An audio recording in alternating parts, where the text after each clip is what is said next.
Es muy importante saber que la hipertensión arterial ha cambiado en el tratamiento de una forma dramática en los últimos años y que básicamente en este momento se enfoca todo en buscar estrategias individualizadas para cada paciente y por supuesto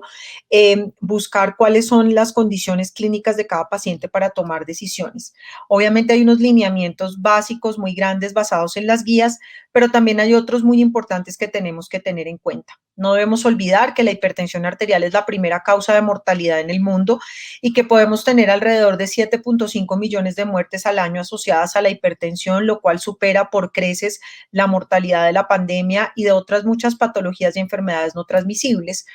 Vemos que definitivamente la reducción eficaz de la presión arterial reduce proporcionalmente los eventos cardiovasculares y cuando nosotros tenemos una reducción importante de la presión arterial por debajo de cifras incluso de 140 y de 90 milímetros de mercurio de presión arterial sistólica y diastólica respectivamente, tenemos reducciones hasta de un 23% del riesgo relativo de accidente cerebrovascular y de un 15% de enfermedad cardiovascular.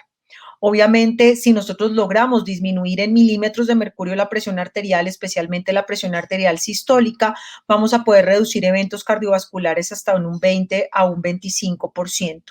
Miren, por ejemplo, que podemos lograr con un adecuado control de las enfermedades de la hipertensión arterial, la reducción de un 35 a un 40% de SB, de un 20 a un 25% de infarto agudo de miocardio y hasta un 50% de enfermedad por falla cardíaca y, por supuesto, de descompensaciones de falla cardíaca.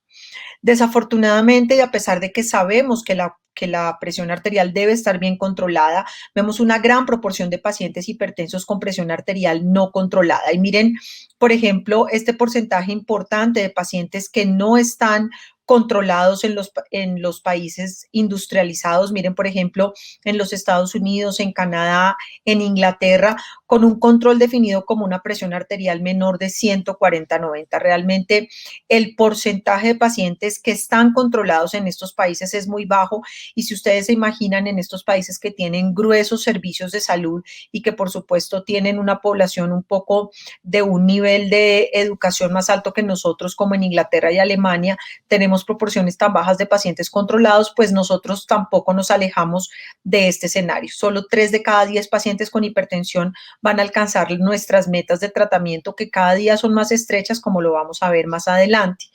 Dentro de los estudios de control de presión arterial en Latinoamérica solamente contamos con el estudio Carmela, que ya es un estudio bastante viejo y miren cómo en Bogotá el 30.4% de los pacientes se encontraban controlados con presiones arteriales menores de 140/90 y, por ejemplo, en otros países como Buenos Aires, México, Quito, el porcentaje de pacientes tampoco supera los de los países industrializados. Miren los resultados de Carmela en Colombia. Tenemos una prevalencia de hipertensión arterial del 13.5%. De esa población, el 68% sabían que eran hipertensos. Solo el 55% de estos 1.553 pacientes hipertensos estaban tratados y solamente el 30% se encontraban en un adecuado control de las cifras tensionales, lo cual definitivamente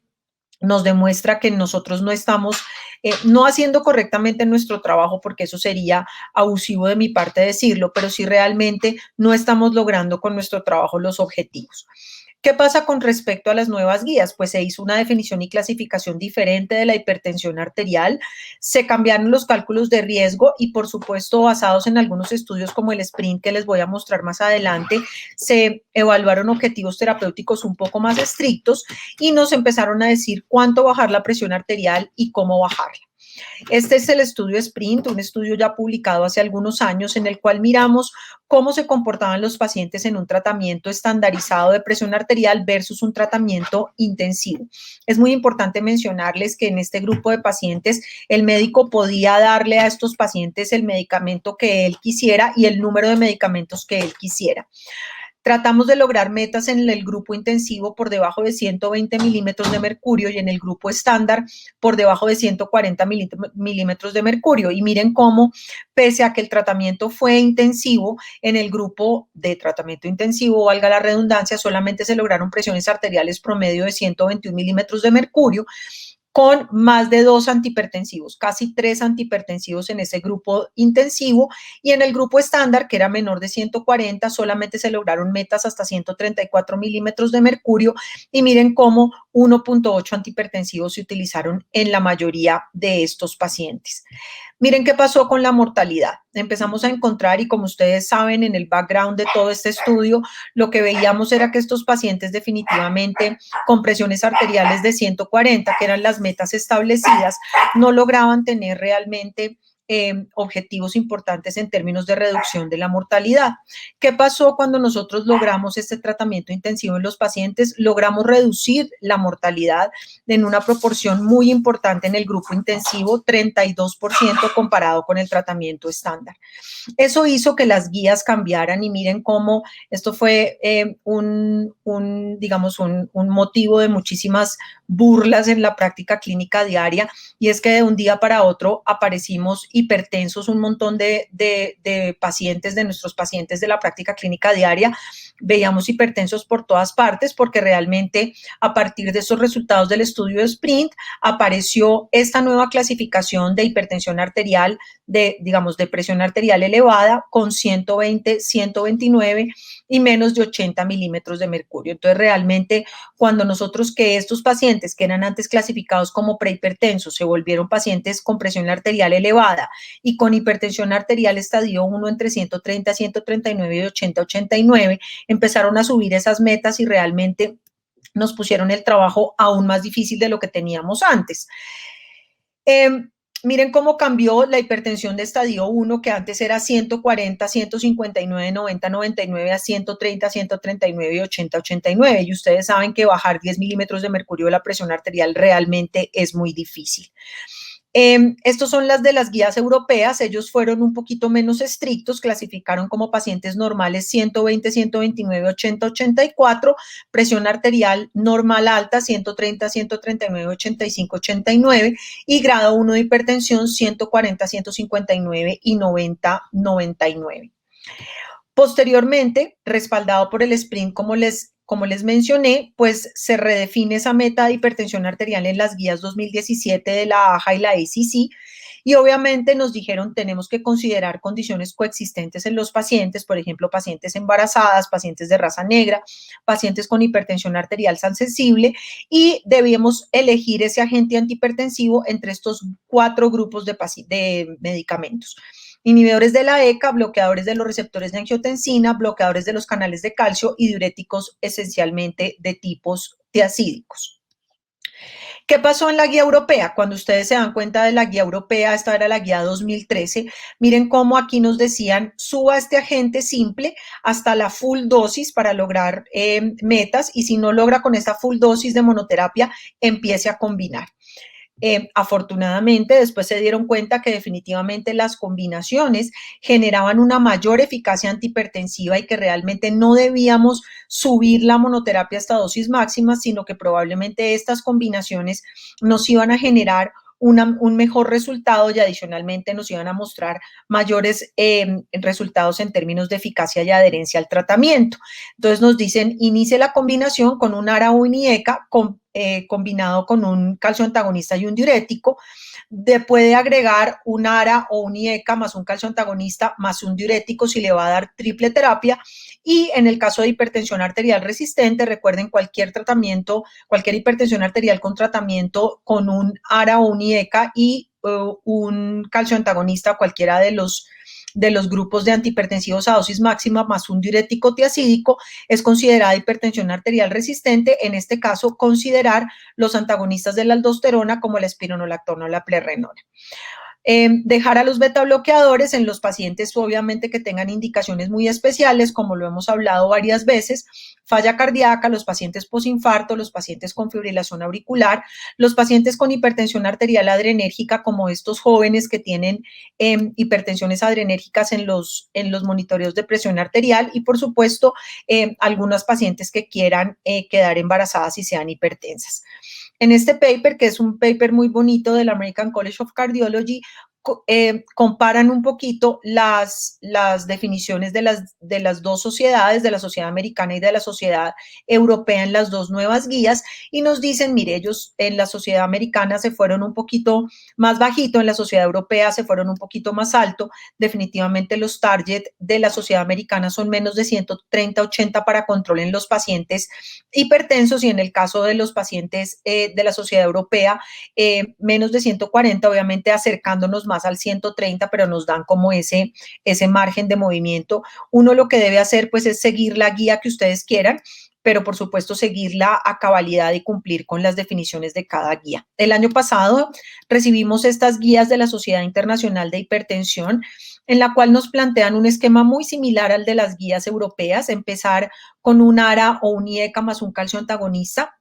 en combinaciones de dosis baja, después aumentar a dosis máxima de calcio antagonista más ARA o IECA, y en el caso de la triple terapia, combinar ARA o IECA más el calcio antagonista más un diurético. En el caso de hipertensión arterial resistente, definitivamente combinar ARA más calcio antagonista más diurético o IECA más calcio antagonista más diurético y espironolactona. En este caso no le dan tanta cabida a la plerrenona y realmente nos dan más posibilidades de ponerle espironolactona, ya que esta tiene unos estudios mucho más fuertes en este escenario de la hipertensión arterial resistente. Lo mismo pasa en las guías canadienses, también nos ponen unas metas de 130-80 y definitivamente nos dan las mismas opciones, especialmente, bueno, en los pacientes diabéticos nos dicen 130-80, en los pacientes no diabéticos 135-85, pero definitivamente menos de 140-90 sin ninguna duda y también nos dan las mismas combinaciones. Aquí les puse todos los parámetros de las diferentes guías. Estos son, pues, obviamente parámetros del monitoreo ambulatorio de presión arterial de 24 horas, pero como ustedes se dan cuenta, realmente la que menos coincide y es un poco más estricta, pues es el de las guías AJA, pero casi todas coinciden en que 130-80 debería ser ese número mágico que deberíamos manejar. Dentro de las bases del tratamiento farmacológico hay una premisa muy importante en la cual coinciden todas las guías y es la de bajar la tensión arterial independientemente de la terapia que ustedes usen. Definitivamente utilizar los ARAs, los IECAs, los diuréticos, los calcioantagonistas y los betabloqueadores para los grupos especiales de pacientes. Definitivamente el uso de las combinaciones en la gran mayoría e idealmente medicamentos que tengan vida media alrededor de 24 horas. Aquí les pongo el ejemplo de lo que uno debería buscar en un medicamento antihipertensivo. Definitivamente eficacia antihipertensiva, que tenga propiedades farmacológicas que lo hagan bueno para el manejo de la hipertensión arterial, especialmente, por ejemplo, en los ARAs o en los IECAs, el porcentaje de inhibición de la enzima convertidora de angiotensina o la adherencia a la T1, por ejemplo.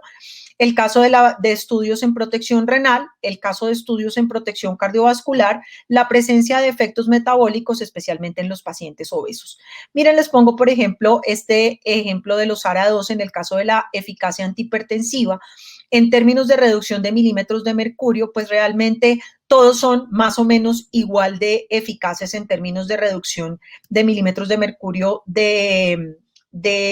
presión arterial, obviamente un poco más potente en uno tan potente como olmesartán, hasta menos de 11 milímetros de mercurio, y se acerca mucho a irbesartán,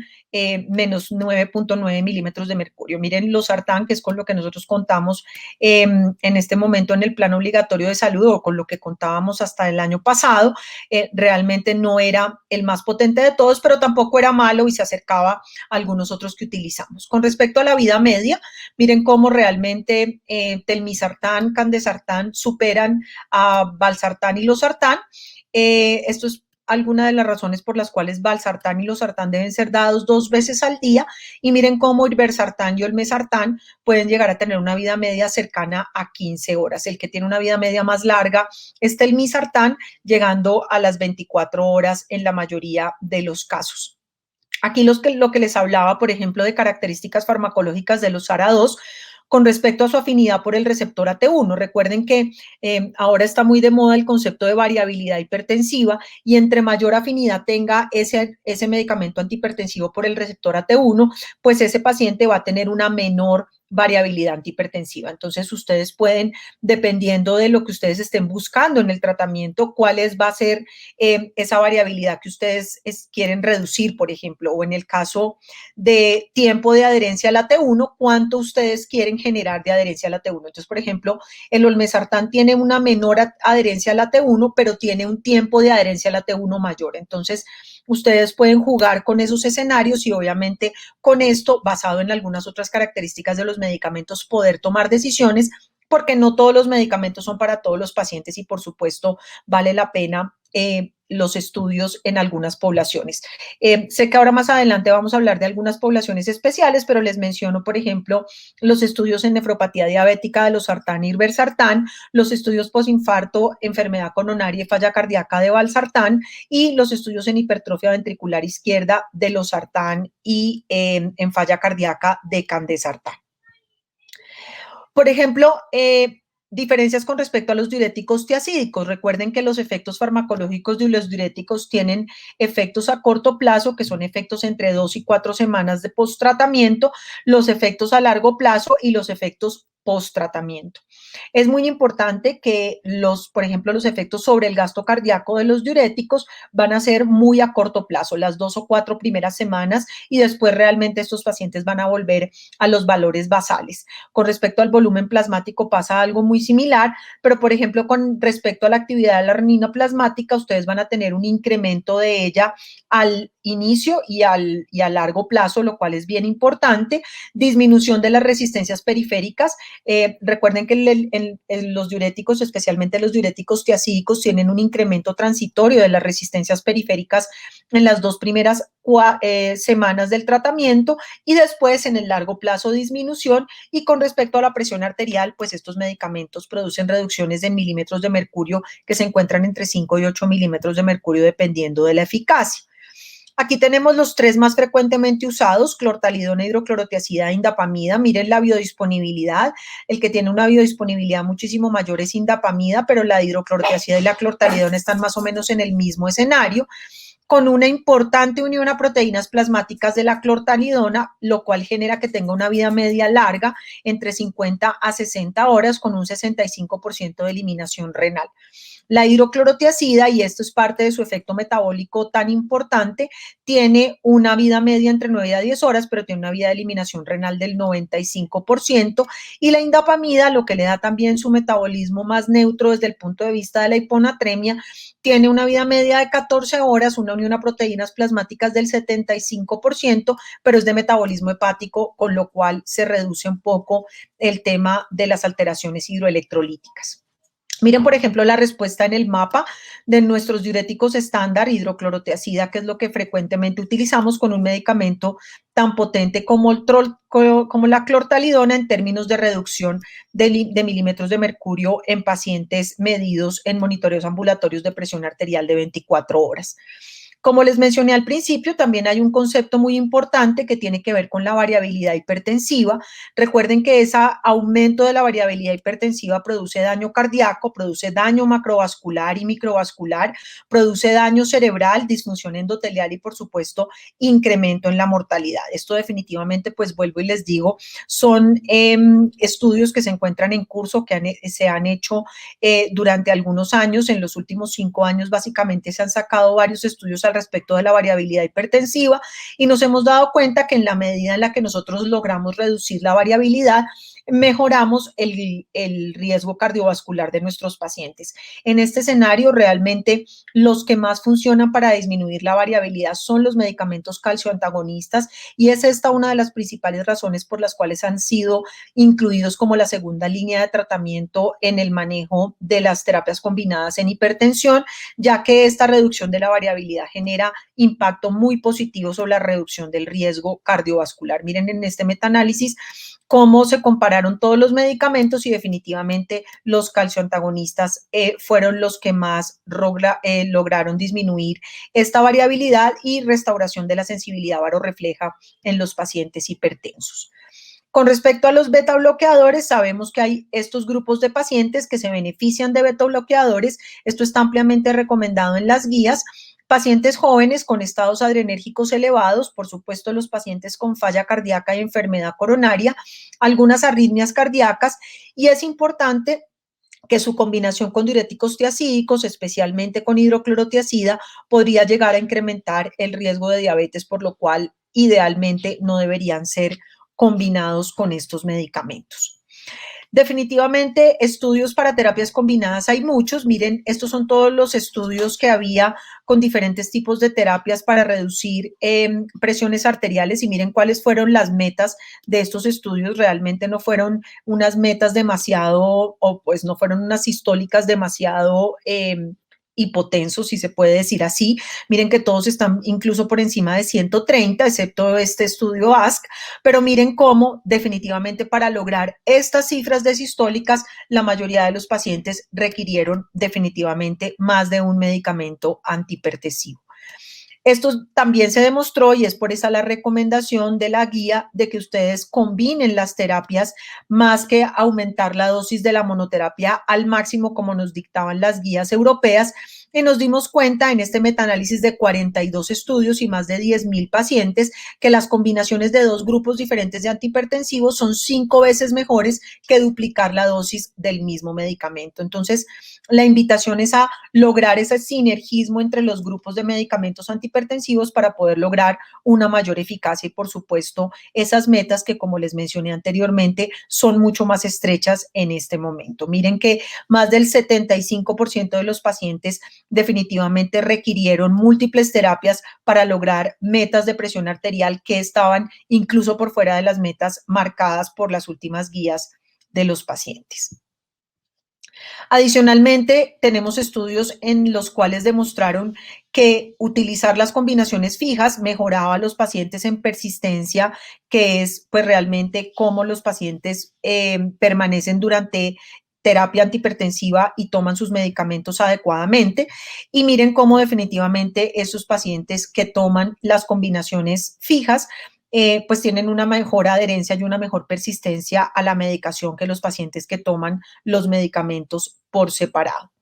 Esto también está en este metaanálisis de 3 estudios de cohorte sobre adherencia y 3 estudios de cohorte sobre persistencia, en el cual se demostró que las combinaciones de dosis fijas van a mejorar significativamente el cumplimiento o la persistencia. Y por supuesto, adicionalmente a esto, si ustedes logran que el paciente esté mejor adherido a la medicación, pues se va a lograr un adecuado control de las cifras tensionales y, por supuesto, beneficios en términos de reducción de riesgo.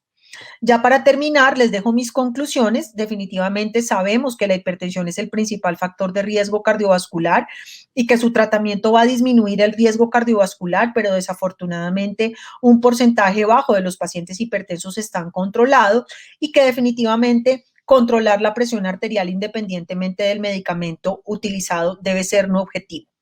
La mayoría de esos pacientes van a requerir terapia combinada, en general IECAS o ARAS van a ser los medicamentos con los cuales debemos iniciarlos, combinados con calcioantagonistas en la mayoría de los pacientes o diuréticos para lograr esas metas de presión arterial. Incluso combinar los 3 medicamentos, no necesariamente a las dosis más altas, nos va a generar una eficacia mayor de los medicamentos y reducciones más potentes de las cifras tensionales. Lo más importante, individualizar cada paciente, por supuesto, buscar esos grupos especiales de pacientes va a hacer que nosotros no nos vayamos a equivocar con la terapia y generar este manejo integral en clínicas de manejo especializado de hipertensión arterial como la que nosotros tenemos en la Fundación Santa Fe de Bogotá. Nuevamente, muchísimas gracias por la invitación y quedo atenta para lo que ustedes necesiten y gracias por su atención.